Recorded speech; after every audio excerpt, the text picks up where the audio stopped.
Hi guys, welcome to the channel concept clarity. आज का video हमारा है एक्सक्रीटरी सिस्टम का। ये पार्ट 2 है। पार्ट 1 ऑलरेडी बना दिया है मैंने, सुपर फास्ट डिवीजन सीरीज है हमारी ये। अगर आप चाहते हो डिटेल में एक्सप्लेनेशन तो उसके लिए मैंने क्लास 10 बायो की प्लेलिस्ट ऑलरेडी बना रखी है। वहाँ जाके क्लास 10 बायो की प्लेलिस्ट मेरे चैनल पर आप देख सकते हो। उसमें बहुत डिटेल में प्रॉपर एक्सप्लेनेशन है। यहाँ सिर्फ एक हम क्विक रिविजन कर रहे हैं, ठीक है। चलिए, ये पार्ट 2 है, पार्ट 1 नहीं देखा है तो उसका पहले पार्ट 1 भी देख लीजिए। तो अब हम आते हैं इस वीडियो में, पहले स्टार्ट करेंगे कि जो यूरिन है हमारा, उसके फिजिकल प्रॉपर्टीज क्या क्या रहती हैं, ठीक है। तो हम एज पर बुक चलेंगे, जो जो आपके बुक में दिया हुआ है वही लेके चलेंगे। तो पहले अगर हम बात करते हैं कलर की, ठीक है, तो जो उसका कलर है वो येलो, थोड़ा सा क्लियर येलोइश टाइप का होता है, ठीक है। वो येलो क्यों है? क्योंकि इसमें एक पिगमेंट प्रेजेंट होता है, उसकी वजह से इसका कलर थोड़ा सा येलो टाइप का होता है, ठीक है, यूरिन का। तो उस पिगमेंट का नाम भी इम्पोर्टेंट देख लो आप, यूरोक्रोम पूछा जा सकता है। तो ये पता होना चाहिए आपको कि येलो कलर क्यों है यूरिन का, ठीक है। तो इस पिगमेंट की वजह से। सेकंड आता है वॉल्यूम, कितना यूरिन प्रोड्यूस होता है, 1 से 1.5 लीटर हम पर डे के आसपास हमारा यूरिन का प्रोडक्शन होता है। फिर थर्ड आता है पीएच, ठीक है। जनरली यूरिन क्या होता है, स्लाइटली एसिडिक होता है, ठीक है। 7 न्यूट्रल होता है, 7 से नीचे वालों को एसिडिक बोलते हैं, 7 से ऊपर वालों को हम बेसिक बोलते हैं। तो यूरिन जो है वो स्लाइटली एसिडिक होता है, ठीक है, 6 के आसपास होता है इसका जो वो है पीएच। फिर फोर्थ है आपका, इसकी स्मेल कैसी है, ओडर कैसा है, ठीक है। अगर स्मेल की मैं बात करूं तो अमोनिया लाइक होती है स्मेल इसकी, क्योंकि बैक्टीरियल एक्टिविटी की वजह से थोड़ा अमोनिया जैसी स्मेल होगी इसकी, ठीक है। फिर स्पेसिफिक ग्रेविटी की बात करें तो ये मुझे लगता नहीं कि बहुत ज़्यादा इंपॉर्टेंट है, बट फिर भी एक बार देख लेते हैं। स्पेसिफिक ग्रेविटी जो है इसकी 1.003 से लेके 1.035 के आसपास है। तो ये इसके हमने थोड़ा सा फिजिकल कैरेक्टरिस्टिक्स देख ली, क्या इसकी फिजिकल प्रॉपर्टीज़ हैं। अब हम आते हैं कि यूरिन बना किससे होता है, ठीक है। तो अब ये जब यूरिन की बात करेंगे तो यूरिन में आपको पता ही है कि हमारी बॉडी से जितना वेस्ट प्रोडक्ट है वो वही यूरिन में आता है। तो जैसे यूरिया बहुत इसमें आएगा, यूरिक एसिड इसमें आएगा, ठीक है। इसमें क्रेटिनाइन इसमें आता है। क्रेटिनाइन कुछ नहीं होता, जैसे कि एक तरह से क्या है, ये सब चीज़ों का ना एक बाय प्रोडक्ट ही है। जितनी भी चीज़ें हैं, ठीक है, जो बॉडी के लिए अभी यूज़ की नहीं है, ज़्यादा हो रही हैं, उसको ये बाहर फेंकता है। तो वही आपका क्या है, वही आपका यूरिन का कॉन्स्टिट्यूएंट बनता है। तो यूरिया हो गया, यूरिक एसिड हो गया, क्रेटिनाइन हो गया। फिर मैं बोलूँगा कुछ इसमें ना सॉल्ट्स होती हैं। सॉल्ट्स कैसे होती हैं, सोडियम होता है, पोटेशियम होता है। तो ये सारी सॉल्ट्स भी क्या होती हैं, बॉडी से बाहर आती हैं, ठीक है। तो ये सब यूरिन के कॉन्स्टिट्यूएंट है। यूरिन यूरिया से, यूरिक एसिड से, क्रेटिनाइन से, सॉल्ट से बना होता है, सोडियम, पोटेशियम। तो ये सब चीज़ें इसके अंदर यूरिया में, ये यूरिन में रहती हैं। ये सब क्या है, इसके कॉन्स्टिट्यूएंट्स हैं, इससे यूरिन बनता है। फिर इसमें इंपॉर्टेंट क्या है, तो अगर देख लें तो अमोनिया भी रहता है इसमें, मैंने लिखा नहीं है, इसमें अमोनिया भी रहता है। तो ये सब चीज़ें क्या है, यूरिन के कॉन्स्टिट्यूएंट्स हैं। फिर हम आगे आते हैं, अगर बात करूं तो अब कुछ एबनॉर्मल कॉन्स्टिट्यूएंट्स भी आ जाते हैं कभी कभी। मतलब कुछ चीज़ें ऐसी भी होती हैं यूरिन में जो एबनॉर्मल होती हैं, जो नहीं चाहिए होती है, फिर भी यूरिन में आ जाती है। तो वो तब आएगी जब बॉडी में कोई बीमारी हो जाएगी, ठीक है। तो अगर एबनॉर्मल यूरिन कब हो सकता है, कुछ एबनॉर्मल चीज़ें आ जाए यूरिन में। जैसे कि एबनॉर्मल चीज़ें क्या हो सकती है यूरिन में, पहला आ गया आपका ब्लड सेल्स, मतलब आरबीसी आने लग जाए, ब्लड आना स्टार्ट हो जाए यूरिन में। तो ये नॉर्मल केस में नहीं आएगा, तभी आएगा जब कुछ सच में प्रॉब्लम है, कोई इन्फेक्शन है या कोई ट्यूमर बन रहा है कैंसर की वजह से। तो कुछ ना कुछ अगर प्रॉब्लम होगी तभी आपको ब्लड आना स्टार्ट होगा यूरिन में, ठीक है। फिर किडनी स्टोन्स की वजह से भी ब्लड आ सकता है। फिर सेकंड होता है ग्लूकोज। नॉर्मली ग्लूकोज नहीं आता यूरिन में, लेकिन अगर आपके ब्लड में ग्लूकोज आ रहा है तो दैट मीन्स आपको डायबिटीज़ है, ठीक है। इंसुलिन की प्रॉब्लम हो रही है आपकी बॉडी में, डायबिटीज़ आपको हो रही है, इसलिए ग्लूकोज आ रहा है। आप देखेंगे जो डायबिटिक पर्सन होंगे, अगर कहीं यूरिन करेंगे और वहाँ यूरिन अगर साफ ना हो, फ्लश ना हो, तो वहाँ पे थोड़ी थोड़ी कुछ टाइम बाद एंड्स आनी, चीटी आनी स्टार्ट हो जाती है यूरिन पे, क्योंकि वो उसमें ग्लूकोज होता है, ठीक है। थर्ड, यूरिन में एल्ब्यूमिन आ जाए। एल्ब्यूमिन एक तरह का प्रोटीन है, ठीक है। तो ये भी कब आएगा, ये भी जब बहुत ज़्यादा आपका ब्लड प्रेशर हाई है, या आपको डायबिटीज़ है, या किडनी में कुछ डैमेज हो रहा है, तो वहाँ से क्या होगा, लीक होना, यूरिन में प्रोटीन लीक होना स्टार्ट हो जाता है, एल्ब्यूमिन, ठीक है। ये हो गया, किसी बैक्टीरियल इन्फेक्शन की वजह से भी आ सकता है। चौथा हो गया बाइल, बाइल पिगमेंट्स, ठीक है। तो ये तब होगा जब आपको कुछ लिवर की प्रॉब्लम है, आपकी बॉडी में कोई जॉन्डिस हो रहा है या कोई लिवर में कहीं कोई दिक्कत आ रही है, तो बाइल पिगमेंट्स आने स्टार्ट हो जाएंगे। तो ये 4 चीज़ें हैं जो सिग्निफाई करती है एबनॉर्मल यूरिन की तरफ, कि यूरिन में नॉर्मली ये चीज़ें प्रेजेंट नहीं होती। अगर ये 4 चीज़ें प्रेजेंट आ रही हैं किसी भी फॉर्म में, तो मतलब बॉडी में कहीं ना कोई आपकी बीमारी है, ठीक है। और फिर बात करते हैं कि यूरिन का जो आउटपुट है वो रेगुलेट कैसे होता है। रेगुलेशन मतलब कैसे यूरिन का आउटपुट रेगुलेट हो रहा है कि कितना बॉडी को बाहर फेंकना है, बहुत ज़्यादा भी नहीं फेंकना, बहुत कम भी नहीं फेंकना, तो इसका प्रॉपर मैनेजमेंट कैसे हो रहा है, रेगुलेट कैसे हो रहा है। तो ये मेनली एक हार्मोन होता है ADH, इसको हम बोलते हैं एंटी डायरेटिक हार्मोन। लिख देता हूँ मैं फुल फॉर्म इसकी, एंटी डायरेटिक हार्मोन, ठीक है।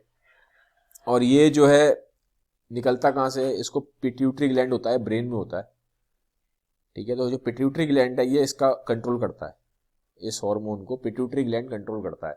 तो ये क्या करेगा, ये जैसे अगर मान लो अगर बहुत ज़्यादा आपको बॉडी में पानी की मान लो कमी हो रही है, तो ये किडनी को एक तरह से सिग्नल मिलता है कि अब ज़्यादा यूरिन नहीं आना है, क्योंकि पानी में ऑलरेडी बॉडी में पानी कम है, तो बॉडी जो किडनी है वो उतना फिर पानी बाहर फेंकेगी नहीं, फिल्टर करेगी नहीं, क्योंकि ऑलरेडी बॉडी की पानी में कमी है।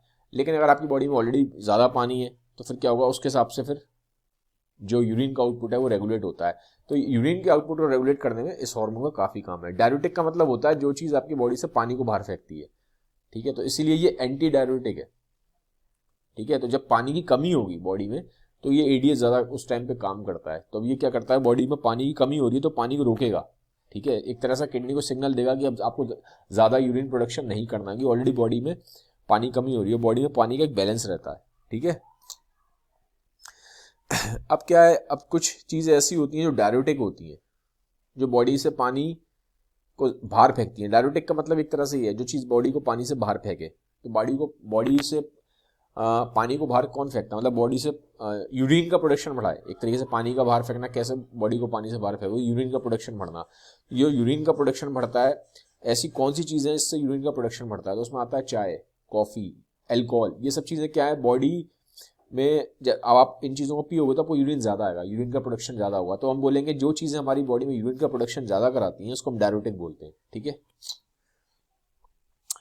फिर अब एक चीज़ और है इसमें, गाउट और किडनी स्टोन्स, ये भी देख लो यार। गाउट क्या होता है, जैसे बॉडी में आपका यूरिक एसिड होता है, मैंने बोला था ना, यूरिक एसिड बॉडी किडनी इसको फिल्टर करके बाहर फेंकती है। लेकिन आपकी बॉडी में अगर यूरिक एसिड बढ़ना स्टार्ट हो जाएगा तो क्या होगा, जॉइंट्स में एक्यूमुलेट होना स्टार्ट हो जाता है। मान लो ये आपका जॉइंट है, ये आपका नी जॉइंट है, तो अगर आपका यूरिक एसिड ज़्यादा हो रहा है तो एक क्रिस्टल के फॉर्म में जमना स्टार्ट हो जाएगा जॉइंट में, और जॉइंट में फिर पेन करेगा, तो उसको हम बोलते हैं गाउट, ठीक है। तो ये तो हो गया आपका गाउट का। उसके बाद नॉर्मली जैसे किडनी स्टोन्स वगैरह भी होने स्टार्ट हो जाते हैं। किडनी स्टोन्स क्या है, कैल्शियम ऑक्सलेट के बनते हैं, कैल्शियम ऑक्सलेट के बनते हैं, ठीक है। तो ये स्टोन्स होते हैं किडनी में। आजकल तो बहुत इजीली इसका इलाज हो जाता है, ठीक है। छोटी सी सर्जरी होती है उससे हो जाता है, अगर छोटा है स्टोन तो दवाइयों से भी इलाज हो जाता है। तो इस तरह से किडनी स्टोन्स के फॉर्मेशन होता है। और इसमें मेनली जो फॉर्मेशन हो रहा है, सॉल्ट्स इसमें कुछ होती हैं, कैल्शियम ऑक्सलेट, ठीक है। तो ये सॉल्ट है जिससे किडनी का स्टोन बनता है। अब आई थिंक ये आपका हो गया। अब हम लास्ट लिखते हैं, ऑस्मो रेगुलेशन। ऑस्मो रेगुलेशन क्या है यार, देखो आपकी बॉडी में ना पानी का एक बैलेंस होता है, पानी और सॉल्ट का, पानी और सॉल्ट का ना एक बैलेंस है, बॉडी एक बैलेंस बना के रखती है। और मेनली ये बैलेंस किडनी बनाती है, किडनी बना के रखती है पानी और सॉल्ट का बैलेंस। सॉल्ट मतलब जैसे कि सोडियम, पोटेशियम, क्लोराइड, ठीक है। तो सोडियम हो गया, पोटेशियम हो गया, क्लोराइड हो गया, इन सब का एक बैलेंस होता है बॉडी में। ये अगर ज़्यादा कम हो जाए सॉल्ट तो बॉडी में आपको प्रॉब्लम हो सकती है, ठीक है। ज़्यादा कम की वजह से डेथ भी हो जाती है। जैसे पोटेशियम की बोलूँ, पोटेशियम अगर ज़्यादा हो जाता है तो हार्ट अटैक भी आ जाता है। तो क्या होता है, सोडियम पोटेशियम का एक बॉडी में बैलेंस है पानी के साथ, ठीक है। तो एक बैलेंस बन के रहता है। तो ये इस बैलेंस को जो है इसको हम ऑस्मो रेगुलेशन कहते हैं, ठीक है।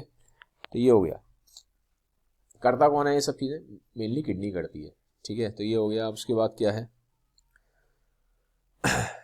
अच्छा एक चीज़ और है इसमें, समर में आपने देखा होगा हमें यूरिन कम आता है, विंटर में हमें यूरिन ज़्यादा आता है। जबकि होता क्या है कि समर में हम पानी ज़्यादा पी रहे होते हैं, विंटर में हम पानी कम पीते हैं। तो होना तो उल्टा चाहिए, लेकिन हो उल्टा रहा है। अब क्यों हो रहा है, क्योंकि समर में आपका बहुत सारा जो पानी है वो स्वेट के थ्रू भी लॉस हो जाता है, स्वेट के थ्रू लॉस हो जाता है, ठीक है। तो इस केस में क्या हो रहा है, जब स्वेट के थ्रू लॉस हो रहा है तो बॉडी पानी को ना, लॉस बहुत हो रहा है तो बॉडी को सिग्नल मिल रहा है कि पानी कमी हो रही है। तो किडनीज क्या करती हैं, रीअब्जॉर्ब करना शुरू कर देती हैं पानी को, ज़्यादा रीअब्जॉर्ब करती हैं, तो इसलिए यूरिन कम प्रोड्यूस होता है, और यूरिन जो प्रोड्यूस भी होता है वो कॉन्सेंट्रेटेड होता है। ठीक है, तो ये एक रीज़न है। विंटर में ऐसा कुछ नहीं होता, विंटर में आपको कोई स्वेट वेट नहीं आता, वो सब चीज़ें नहीं होती, तो इसलिए विंटर में जो यूरिन होगा वो लेस कॉन्सेंट्रेटेड होगा और आएगा ज़्यादा। फिर ये हो गया, फिर एक बीमारी है, पढ़ लो, ये भी आपके सिलेबस में है, कॉलरा। कॉलरा एक तरह का ना, क्या बोलूँगा, इसमें बंदे को वॉमिटिंग होती है और वाटरी बाउल्स आते हैं। वाटरी बाउल्स मतलब स्टूल आएगा, आपको पॉटी आएगी, वो लिक्विड ज़्यादा होगी, वाटरी होगी। ठीक है, तो इस तरह से होता है। इसमें क्या होता है कि जो किडनी होती है वो सारा का सारा ना, जितना भी पानी बाहर फेंकना होता है यूरिन के फॉर्म में, वो सारा एब्जॉर्ब कर लेती है। तो जब वो पानी एब्जॉर्ब करती है यूरिन में से, बहुत ज़्यादा एब्जॉर्ब कर लेती है। ठीक है, जितना करना होता है उससे ज़्यादा किडनी वापस, क्योंकि आपको पता है किडनी रीअब्जॉर्प्शन भी करती है, तो जब रीअब्जॉर्प्शन करती हैं तो पानी के साथ साथ ना, एक तो पानी बहुत ज़्यादा रीअब्जॉर्ब करती है किडनी कोलेरा में, और पानी के साथ साथ यूरिया भी रीअब्जॉर्ब कर लेती है। अब यूरिया क्या है, यूरिया अगर बॉडी में ज़्यादा हो जाए तो फिर टॉक्सिक हो जाता है, डेथ हो जाती है। तो यहाँ पे फिर क्या है, कंडीशन क्रिटिकल हो जाती है।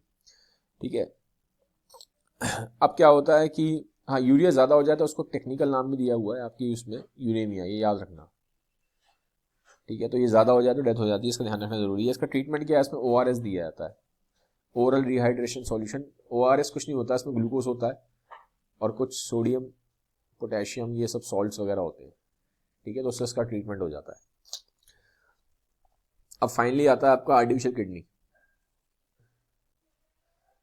आर्टिफिशियल किडनी का मतलब क्या है, क्यों आ रहा है? देखो यार, किडनी ना कभी कभी डैमेज हो जाती है, कुछ केसेस में अनफॉर्चुनेटली किडनी डैमेज हो जाती है। किडनी डैमेज कैसे होती है, जैसे मान लो बहुत लंबे टाइम तक आपका ब्लड प्रेशर हाई रहे, या बहुत लंबे टाइम तक आपको डायबिटीज़ है, या फिर आपको एकदम कोई सीवियर बहुत इन्फेक्शन हो जाए किडनी का, उस केस में किडनी डैमेज हो सकती है। ठीक है, ब्लड प्रेशर की वजह से, हाई BP लंबे टाइम तक रहने से, हाई ब्लड शुगर रहने से लंबे टाइम तक, ज़्यादातर तो ये कॉमन कॉज है कि BP और शुगर। और कुछ केसेस में जैसे मैंने बोला कुछ सीवियर इन्फेक्शन होता है तो उसकी वजह से भी किडनी डैमेज हो सकती है। अब मान लो आपके 2 किडनी है बॉडी में, ठीक है, 2 किडनी है और दोनों किडनी आपकी डैमेज हो जाए तो क्या होगा, फिर बिना किडनी के तो आदमी जिंदा रह नहीं सकता। तो उस केस में क्या होता है, या तो किडनी ट्रांसप्लांट होती है, कोई आपको डोनर मिल जाए, आपको किडनी दे दे, तो आपकी बॉडी में किडनी लगा दी जाएगी उस बंदे की और आप जिंदा रह लोगे। लेकिन अनफॉर्चुनेटली क्या होता है, ये ऐसा हर केस में पॉसिबल हो नहीं पाता, हर केस में हमें डोनर मिलता नहीं है। जब आपको हर केस में डोनर नहीं मिलेगा तो वहाँ फिर प्रॉब्लम्स आनी स्टार्ट हो जाती हैं। जब डोनर नहीं मिलता तो क्या करोगे, अब जिंदा तो रहना है ना आदमी को, तो कैसे जिंदा रहेगा, एक मशीन होती है, उसको हम बोलते हैं डायलिसिस। ये मशीन क्या है, ये एक आर्टिफिशियल किडनी का काम करती है। ठीक है, तो जिस बंदे की किडनी खराब हो गई है और उसको कोई डोनर नहीं मिल रहा, या किसी वजह से उसकी बॉडी में किडनी लगा नहीं सकती, ट्रांसप्लांट हो नहीं सकती, ठीक है, तो क्या करोगे, तो फिर उस केस में एक आर्टिफिशियल किडनी होती है, एक मशीन टाइप की होती है। ठीक है, एक मशीन टाइप की होती है, वो मशीन क्या करेगी, वो मशीन एक किडनी का काम करती है। तो वो बंदे को लेटा देते हैं। ठीक है, मतलब उसमें कैसे होगा, जैसे कि मान लो ये मशीन होगी, ये मशीन होती है, डायलिसिस की मशीन होती है, इसको डायलिसिस की बोलते हैं। ठीक है, इसको डायलिसिस मशीन बोलते हैं। ये डायलिसिस मशीन कुछ नहीं है, एक आर्टिफिशियल किडनी है। ठीक है, यहाँ पर्सन होगा, यहाँ लेटा रहेगा पर्सन। ठीक है, तो उसके बॉडी में से सारा ब्लड जाएगा इधर इस डायलिसिस की मशीन में। पूरा आर्टिफिशियल किडनी क्या करती है, किडनी का ही काम करती है, सारा का सारा आपका ब्लड फिल्टर कर देगी, जो भी वेस्ट प्रोडक्ट है सारा बाहर फेंक देगी। फिल्टर होने के बाद पूरा ब्लड फिर वापस इस आदमी के अंदर चला जाएगा, ये इंसान है। ठीक है, तो इस तरीके से क्या होता है, ये आर्टिफिशियल किडनी का काम करेगी डायलिसिस की मशीन। ब्लड आया, उस आर्टिफिशियल किडनी में गया और उस किडनी ने सारा वही काम किया जो उसकी किडनी कर रही थी नॉर्मली आदमी की, लेकिन अब उसकी किडनी डैमेज हो गई है तो आर्टिफिशियल किडनी उस आदमी के लिए किडनी का काम करेंगी। तो सारा ब्लड फिल्टर होने के बाद फिर वापस ब्लड यहाँ से जाता है, उस आदमी की बॉडी में वापस आ जाता है। तो ये क्या है, ये डायलिसिस की मशीन है। ठीक है, तो गाइस ये था वीडियो। अगर वीडियो अच्छा लगा है तो काइंडली इसको अपने साथ शेयर जरूर करिएगा। Have a nice day, bye bye, take care.